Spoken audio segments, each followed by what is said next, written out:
Es gracias a la función de relación que somos capaces de adaptarnos a los cambios que hay tanto dentro de nosotros mismos como fuera. Estos cambios a los que nos tenemos que adaptar se llaman estímulos y nuestra supervivencia depende de que seamos capaces de adaptarnos correctamente a ellos. Pero claro, la cosa es que por mucho que cambien cosas a nuestro alrededor, si no somos capaces de percibir ese estímulo, ese cambio, no vamos a darle una respuesta. Es como tener el router encendido en casa, pero en el móvil no tener activado el wifi, con lo cual pues no pueden mandar WhatsApp, a menos que tengas datos. Vale, pero a ver, entendedme. Por ejemplo, todos necesitamos comer para sobrevivir y si estamos en un periodo muy largo de ayuno, nuestro cuerpo nos va a hacer sentir sensación de hambre. Esa sensación de hambre no es más que nuestro cuerpo avisándonos de que necesitamos buscar comida. Otro ejemplo sería yo misma cruzando la calle. Yo antes de cruzar miro a lado y lado a ver si viene un coche, porque dependiendo de si viene un coche o no, yo podré cruzar la calle de forma segura o tendré que quedarme quieta. En el primero de los ejemplos, en el de comer, estamos hablando de cambios internos, es decir, de estímulos que vienen de dentro de nuestro cuerpo, de información nuestra. Y estos, la gran mayoría de veces, son mediados por hormonas. Es decir, cuando llevamos un tiempo sin comer, nuestro sistema digestivo empieza a secretar unas hormonas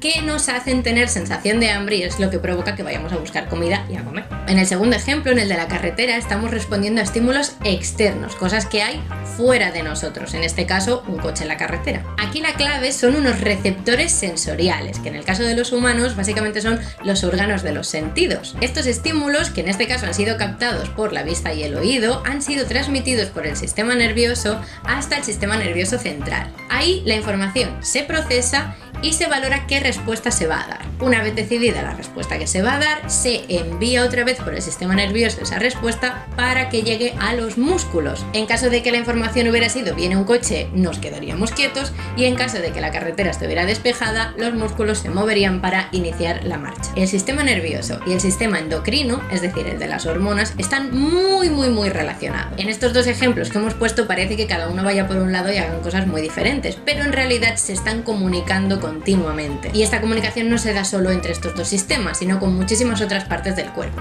Por ejemplo, imaginemos que yo este domingo me voy de picnic a la montaña y aparece un animal, un oso por ejemplo, que quiere atacarme, por lo que parece. Pobres osos, qué fama se ganan. Obviamente, mis órganos de los sentidos van a enviar esa información, ese estímulo, al sistema nervioso central, para que ahí el sistema nervioso central la valore y dé una respuesta, que básicamente va a ser corre. En esta situación de peligro, mediada por el sistema nervioso, se va a liberar, entre otras, una hormona que a todos seguramente nos suena bastante, la adrenalina. Y esta adrenalina va a afectar a mi sistema cardíaco, porque va a aumentar mi ritmo cardíaco y mi presión arterial. Pensad que cuanto más corra la sangre por el cuerpo, más nutrientes van a llegar a los músculos. Va a afectar también a mi páncreas, que mediante una hormona hará que mi sangre se llene de azúcar que pueda llegar a todos aquellos sitios de mi cuerpo donde haga falta. Va a afectar también a mi sistema respiratorio, porque dilatará los bronquios. Pensad que es un momento en el que conviene coger muchísimo oxígeno para tener energía. Va a afectar también al sistema digestivo y al excretor, porque si yo tenía ganas de comer o de ir al baño, desde luego se me van a quitar en seco. Vamos, en resumen, que los estímulos desencadenan respuestas en el cuerpo que pueden ser mediadas por el sistema nervioso, por el sistema endocrino o por los dos. Y además estas hormonas o estos nervios van a acabar afectando a otras partes del cuerpo, a órganos, a sistemas, aparatos. ¿Por qué? Porque estos también tendrán que actuar en consecuencia al estímulo que hemos recibido. Y esa es la manera que tiene el cuerpo de mantenernos vivos y a salvo. Ahora bien, de todo esto que hemos hablado, que sería un poco cómo funciona nuestra relación con el mundo y con nosotros mismos, en este primer vídeo en lo que nos vamos a centrar es en el sistema nervioso.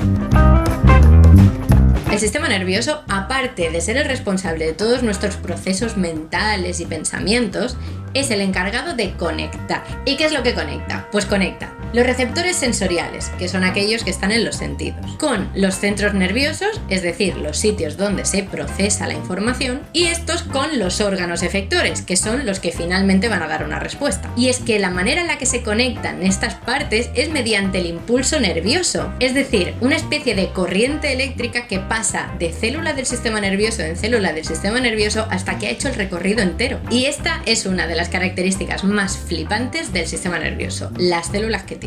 Estamos acostumbrados a ver en los libros de texto dibujos de célula estilo huevo frito, que sí que van muy bien para aprender las partes y cómo funcionan, pero las células del sistema nervioso son bastante especiales porque son diferentes. Y aquí tenemos que agradecerle mucho al señor Santiago Ramón y Cajal, que solo es una persona, ¿vale? ¿Quiénes eran Ramón y Cajal?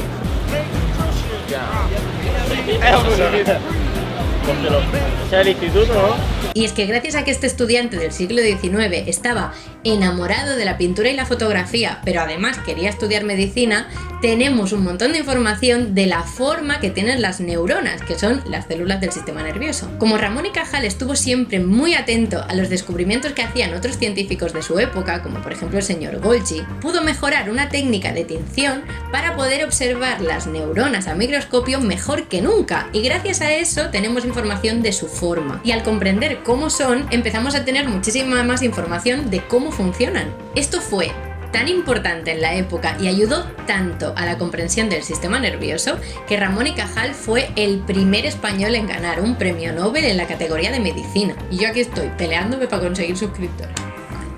Pues bueno, gracias a esto, hoy en día sabemos que las neuronas típicas tienen esta forma. Y bueno, esta forma tan rara pues no es así porque sí, tiene una explicación. Como hemos dicho, el sistema nervioso se basa en enviar un impulso eléctrico que vaya desde la primera célula que recibe el estímulo hasta la última que dé la respuesta. Y para eso el impulso eléctrico tiene que ir pasando de una neurona a la otra. Esto ocurre tal que así. Para que una neurona le pase el impulso eléctrico a la siguiente, la primera ha recibido el impulso por estas ramificaciones cortitas que se llaman dendritas. Al recibirlo ocurren unos cambios dentro de la neurona que hacen que el impulso nervioso se transmita por toda la neurona. Y esto incluye esta especie de cola larga que se llama axón. El axón, al ser tan largo, tiene que transmitir el impulso lo más rápido que pueda. Y para ello está recubierto de unas pequeñas células que se llaman células de Schwann, que se enrollan a su alrededor a trocitos. Pensad en un cable que normalmente está rodeado por plástico para poderlo proteger.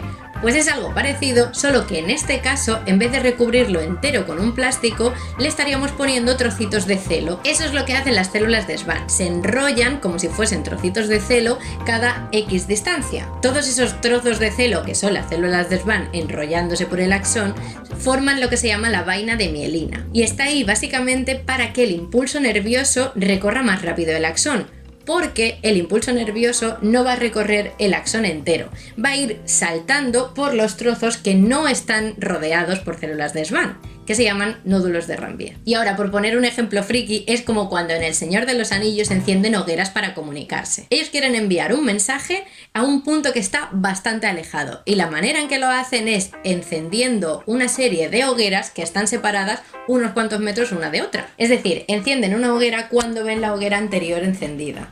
Y al encender esta, lo que provocan es que la hoguera que va después también se encienda, y así se crea una cadena que hace que la información llegue hasta el final. Esto evidentemente es muchísimo más rápido y eficiente que hacer todo un camino de fuego y esperar a que el fuego prenda todos esos kilómetros. Pues esto es lo que ocurre también en el axón de las neuronas. El impulso nervioso va saltando por los huecos en los que no hay mielina para llegar más rápido al final del axón. Y es que aunque estemos acostumbrados a pensar en las células como algo pequeño y microscópico, que sí, es verdad, en el caso de las neuronas el axón puede llegar a ser muy largo, pero muy largo. Es decir, en el cuerpo humano el axón de la neurona más larga puede llegar a medir incluso 1 metro o más, porque va desde la médula espinal hasta la punta del dedo gordo del pie. Y eso en humanos, que si te vas a ballenas pues puedes encontrarte axones de hasta 25 metros. O sea, 25 metros, que son 2 autobuses, una célula. O sea, es que es flipante. Total, que cuando el impulso nervioso llega al final de la neurona, a la terminal del axón, ahí no se acaba la cosa.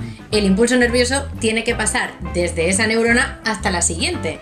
Pero hay un problema, y es que las neuronas no están juntitas tocándose, hay una pequeña hendidura, hay un hueco. Y lo que hace el cuerpo para que la segunda neurona se entere de que tiene que seguir pasando ese impulso nervioso es enviar una especie de mensajeros que se llaman neurotransmisores que salen del final del axón de la primera neurona y van hasta la dendrita de la siguiente neurona, recorriendo ese hueco, esa hendidura sináptica. Esto es lo que se llama sinapsis y es la manera en que las células del sistema nervioso se comunican entre ellas. Entonces, cuando la dendrita de la segunda neurona recibe esos mensajeros, esos neurotransmisores, entonces, ¡pum!, se activa el impulso nervioso dentro de esa segunda neurona y va desde las dendritas otra vez hasta el final del axón. Una vez en el final del axón va a tener que volver a enviar neurotransmisores que vayan a las dendritas de la siguiente neurona y así hasta que la información llegue al final del recorrido. Hemos dicho que la vaina de mielina está para que la información viaje por el axón todo lo rápido que pueda. Y para que comprendáis la importancia que tiene que la información vaya rápido, vamos a poner un ejemplo. Pensad en lo rápido que apartamos un dedo cuando nos pinchamos o nos quemamos con algo. En ese pequeño lapso de tiempo han ocurrido muchas cosas. Para empezar, ha habido unos receptores que han recibido el estímulo de dolor. Esa información de dolor va viajando por todo el sistema nervioso hasta que llega al sistema nervioso central. Ahí esa información se procesa y se decide qué respuesta se va a dar, que en este caso es aparta el brazo. Una vez se ha decidido la respuesta, esa información de quita el dedo se envía por todas las células del sistema nervioso hasta que llegan al dedo y lo quitas. Así que así de rápido es el sistema nervioso, es que mola un montón. Ahora, una cosa que tenemos que tener en cuenta es que las neuronas, aunque tengan esta forma rara y esta manera de hacer tan peculiar, siguen siendo células. Así que las neuronas también tienen aquellas típicas partes de células que estamos acostumbrados a estudiar en la célula huevo frito. Tienen un núcleo con la información genética, tienen una membrana plasmática que las separa y las protege del exterior, etc. Pero hay una cualidad que tienen las células del sistema nervioso, las neuronas, que no tienen las células mainstream, y es que las neuronas no se reproducen. Cuando una neurona muere, hasta luego Mari Carmen, F hecha. Y es que si nos hacemos una herida en la piel, pues bueno, estamos más o menos tranquilos porque sabemos que la piel se regenera. Pero con las neuronas no tenemos esa suerte. ¿Esto qué significa? Pues que hay que tener especial cuidado con las sustancias que nos metemos en el cuerpo y que afectan al sistema nervioso, como las drogas, entre ellas el alcohol. Este tipo de sustancias son malas para el sistema nervioso y pueden provocar la muerte de neuronas. Así que cuanta más droga en el cuerpo, menos neuronas. Y cuantas menos neuronas, pues más lentitud, peores procesos mentales, menos agilidad, vamos, un merde. ¿Qué pasa? Con Luisma es tonto, ¿no? El Luisma se ha metido de todo y se ha quedado tonto. Eso sí, aunque las neuronas se lleven todo el protagonismo del sistema nervioso, porque es que la verdad es que son muy chulas, no podemos olvidarnos de unas células muy importantes del sistema nervioso que están ahí para protegerlas. Las células de la glía.